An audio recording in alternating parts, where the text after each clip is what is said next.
Саламатсыздарбы, урматтуу хан-ханшалар. Менин атым Мариям Ханша. Мен азыр сиздерге нейрографика боюнча кандай инструменттер керек, нейрографика деген эмне кыскача түшүндүрүп кетем. 2014-жылы нейрографиканы российский ученый Павел Пискарев ойлоп тапкан. Бул метод нейрографика деген, бул нейрондор, графика деген сүрөт. Ушул нейрографика менен көптөгөн адам баласы өзүнүн көйгөйүн, мындайча айтканда максатын орундаткан метод десек дагы болот. Азыркы күндө Instagram баракчасында, социалдык тармактардын баардык жакта бизде психология боюнча окуткан адамдар аябай көп. Коучтар, тренерлер, разбор кылып аткан адамдар өтө көп. Бул дагы ошол проработка, мындайча айтканда өзүң менен иштөө же болбосо өзгөрүүнүн бир түрү десек дагы болот. Бул метод менен канчалаган адамдар жашоосун өзгөрткөн, ушунчалык чоң ийгиликке жеткен адамдар аябай көп. Эми бул нейрографиканы кандай тартабыз? Мен 2 жылдан бери бул нейрографиканы тартам. Бул эч кандай кыйынтыксыз ушунчалык сонун иштейт. Бул методду пайдалансаңыздар, өзүңүздөр чоң ийгиликтерди жарата аласыздар деп мен 100% кепилдик бере алам. Эмне үчүн? Себеби мен 2 жылдан бери нейрографика тартам.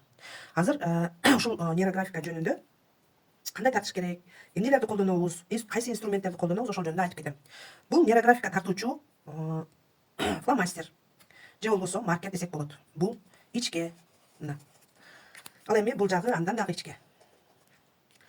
Ичке жагы менен эмес, бул жагы менен тартабыз, жаңы тартып аткандар. Андан тышкары түрдүү светтери болот. Көбүнчө кара менен тартабыз, көк свет менен тартсак болот. Ичкелиги ушундай 1 мм түзөт. Андан сырткары чоң, калың маркерлерди дагы иштетебиз. Эмне үчүн? Себеби бул жерде дагы Кудай тартылат, ошондо чоң жоон маркер менен сөзсүз түрдө аягында фигура фиксациялар деп коебуз, ошол Кудайдын сызыгын тартканга иштетебиз. Мындан сырткары ушул эле алдыңызда тургандай А4 бумага керек, бирок А4 бумаганын калың түрү болот, ичинде 10 эле штук болот. Вот именно ошондой А4 бумаганын калыңын иштетебиз. Андан сырткары бизге сөзсүз түрдө ушундай түрдүү, түстүү карандаштар, калемдер керек болот. Буну эмне үчүн иштетебиз? Бул калем бизге боёгонго керек болот. Мындайча айтканда жашообуздун өңүн түрдүү түскө боёйбуз.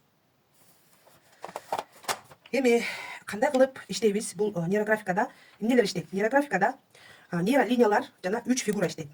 Бул фигураларды мен азыр сиздерге кеңири көрсөтүп берем. Фигура бул 3 бурчтук фигурасы. Бул эмне? Бул 3 бурчтук фигурасы бизде негедир анча жазбай турат. Бул 3 бурчтук фигура бизде конфликт. Эмне үчүн конфликт? Анткени сынып калган айнектин ушундай 3 бурчтук боло турган болсо, бирөөгө ыргытсаңыз сөзсүз түрдө бир жерин кесип кетет же болбосо бир жерине кирип кетет. Ошон үчүн бул 3 бурчтук фигура конфликт дегенди билдирет нейрографикада. Ал эми тоголок бул идеальный фигура. Бул топко окшош болот.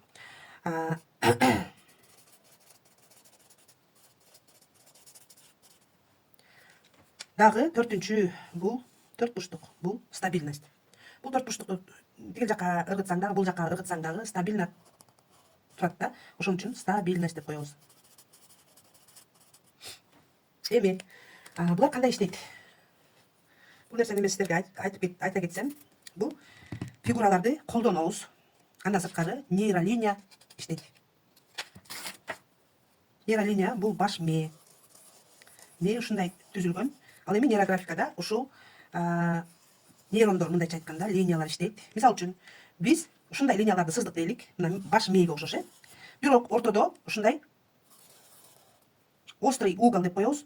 Ушундай уголдар пайда болуп калды. Бул уголдар пока сиз ушул жумшартпаганча же болбосо округлять этпегенче бул конфликт болуп жашооңузга көптөгөн көйгөйлөрдү алып келе берет. Мисалы үчүн, мына бул жерде дагы конфликт бар.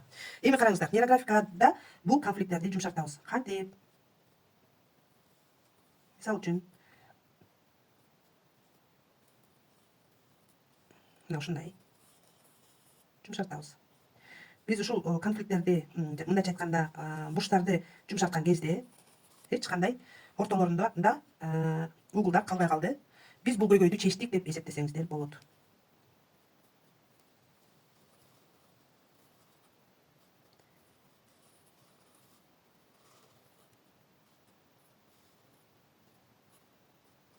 Бир дагы 3 бурчтук конфликттер болбош керек.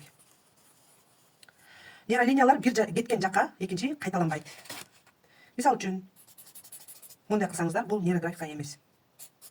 Эгерде мындай кылсаңыздар, бул нейрографика эмес. Эгерде мындай кылсаңыздар, бул нейрографика эмес.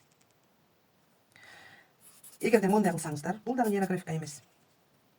Эгерде бир эле жакка монтирлей кетсеңиздер, волна сыяктуу, бул дагы нейрографика эмес. Нейрографиканы кандай туура тартабыз, мен дагы бир жолу көрсөтүп берейин. Баш мээге окшотуп тартабыз. Булар бир линия кеткен жакты кайтып кайталабайт. Мынакей, ортодо конфликт пайда болду. Дейлик, биз буну чечиш үчүн жумшартабыз. Орусчасында округление кылабыз. Эми бул округление кылган кезде биздин көйгөйлөрүбүздүн баардыгы чечилет. Дагы мен силерге айта кетсем, кандай туура округление кылабыз. Мисал үчүн, кээ бир адамдар ушул нейрографиканы мондай кылып округление кылып коюшу мүмкүн. Бул туура эмес. Төрт бурчтук кылып округление кылып коюшу мүмкүн. Бул дагы туура эмес. Мындай кылып коюшу мүмкүн. Дагы бул дагы туура эмес.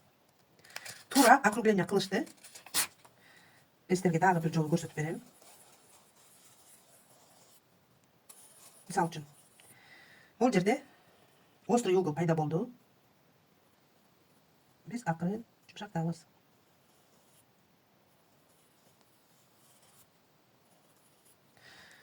Мынакей, туурарагы ушундай тартабыз. Эми бул жерден келебиз. Мисал үчүн, мындай кылып округление кылсаңыздар болот. Тагыраагы сиз башыңыздагы мээңиздеги көйгөйдү кагаз бетинде чечип койсоңуз болот. Аны кантип чечебиз? Ар бир темага, акчага, мамилеге, максатка, баардык темага алгоритмдер бар. Ал алгоритмдерди биз үйрөнүп, нолдон баштап кантип тартабыз, ошолордун баардыгын үйрөнүп, инструментибизди туура тандап, анан тартып баштасак болот. Ар бир адам ушул метод менен чоң ийгиликтерди жаратып, өзүнүн жашоосун түп тамыры менен өзгөртүрсө болот. Ал эми мен кийинки сабакта нейрографика жөнүндө өтө көптөгөн методдорду, алгоритмдерди тартып сиздерге жөнөтөм. Бул нолдон баштап кантип тартыш керек, кайсы фигуралар иштейт, ошол жөнүндө кыскача маалымат бердим. Баардыгыңыздарга ийгилик. Нейрографиканы тартам десеңиздер, мен азыр ушул жерге номеримди калтырам. Сөзсүз түрдө